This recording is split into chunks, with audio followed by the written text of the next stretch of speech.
Me and Kiddo stopped by the grocery store today on our way home from school, and as we were leaving and walking out to our car, I had both hands full of groceries, and Kiddo was walking right behind me.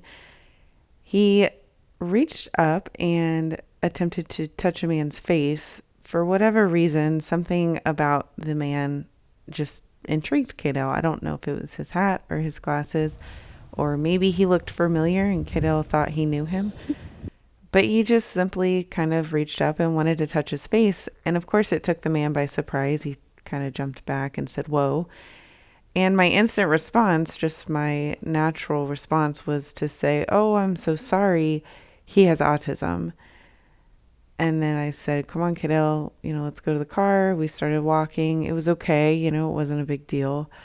But when we got in the car, I instantly felt, I'm not going to say regretful, but I instantly felt kind of unsettled, kind of cringy about the whole situation. Like I didn't like having to apologize for his autism.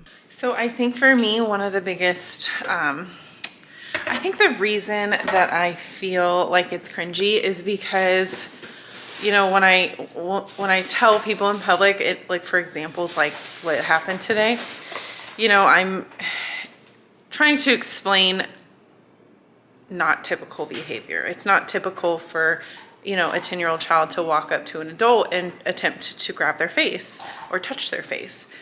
It's just not. And, so that's the reason that I follow it up with, an apology, like, "Oh, I'm sorry." And then I kind of explain, like, he has autism, just so that they know that he wasn't trying to be harmful or, hurtful or inappropriate or anything like that. It was just an innocent exchange for him. And typically people are very forgiving and they're very understanding. But I think the reason that it's like a little bit cringy for me and a little bit like kind of gets me, kind of hurts my feelings, is because Kaydale understands everything.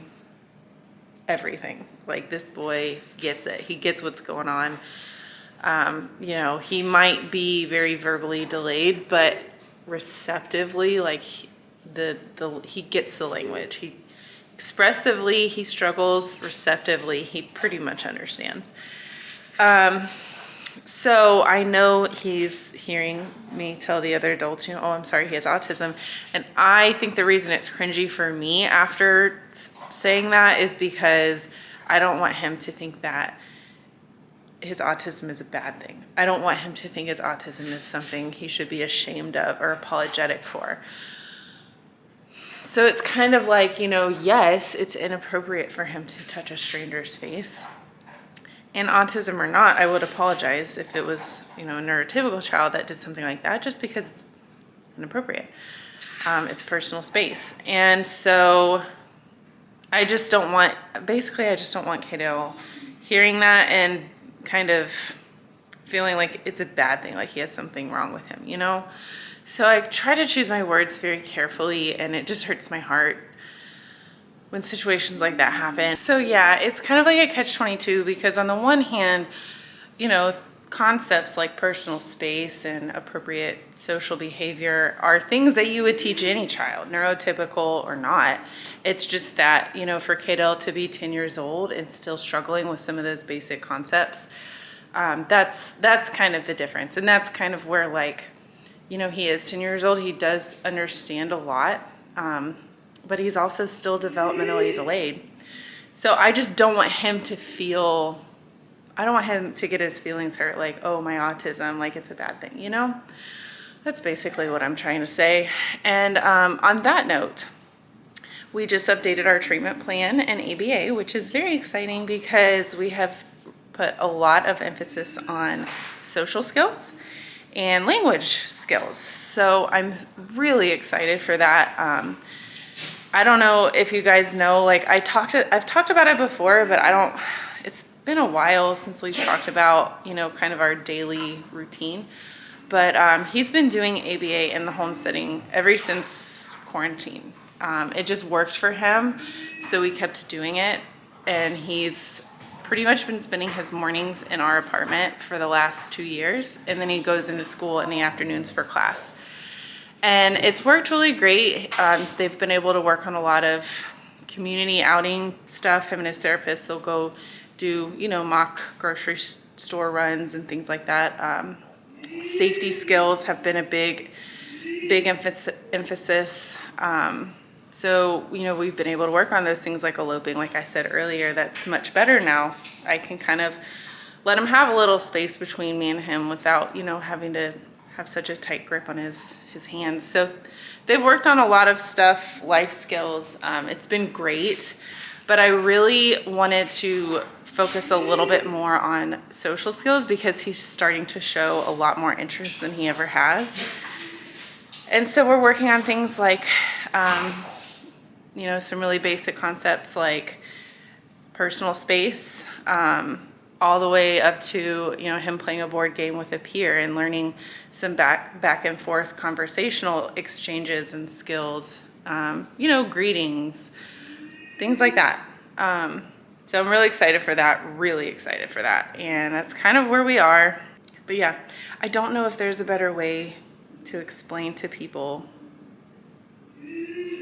Like, it's not a negative thing that he has autism, and I love talking about it, and I love bringing awareness, and I'm proud of Kaidale. I'm proud of him, every single part about him. But it's just like, I feel like when I'm apologizing and then people still kind of look at me like, why did he just do that? And then I feel the need to follow it up with, I'm sorry, he has autism. And then instantly I'm like, oh, like, I don't know. I'm moving on with the evening. I'm gonna get him, we're gonna eat dinner. Thanks for listening to me. Come on, handsome. For tonight's dinner, we have chicken wings with some asparagus. Woof, woof. Woof, woof. Woof. Tell Daisy. Tell Daisy and Joseph. Woof. Woof, woof. Chicken wings. Woof, woof. Woof, woof. That was woof, woof. Dog. That is a good dinner. I am ready for it. I'm hungry.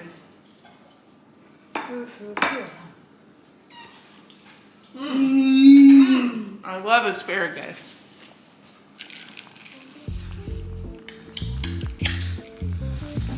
Ready to eat? I snuck a chicken wing because I was so hungry I couldn't wait, and they're really good. It's so good.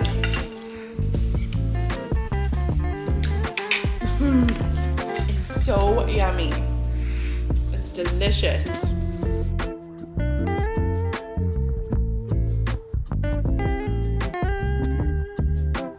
To the dog. No. Take a bite. Well, you already give it to the dog because you already let them lick it. I would prefer not to take a bite of that.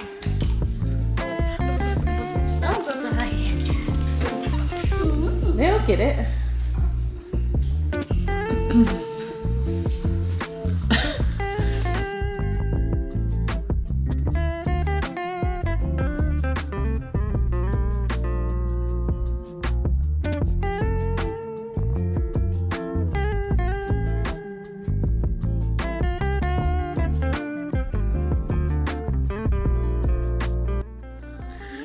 So, I told you guys in the last vlog, or maybe it was the vlog before, I don't remember, but I'm basically trying to become more of a morning person. I've been waking up at like 5, 6 o'clock every day. I kind of have been intentionally picking up work shifts that early just because, you know, it's obviously more convenient for me to work while Kaito's asleep and kind of get a head start on the day. And then that kind of frees up some of my evenings with him, which is really nice. But I'm not a morning person at all, so it's like an adjustment. And what are you barking at? 6:30, and I'm like struggling to stay awake. So I'm making myself a little coffee to make it through the rest of the night because Kaito is not about to go to sleep this early. But yeah, I think it'll be good. I'm really looking forward to becoming more of a, you know, routine morning person. I've always like wanted to be a morning, I've just never been a morning person. Like, it's a struggle for me. But, you know, I think you have to do something, what's the saying? It's like you have to do something for like 30 days or something in order for it to become a routine. I think that's what it is. I don't know, something like that, but you get the point.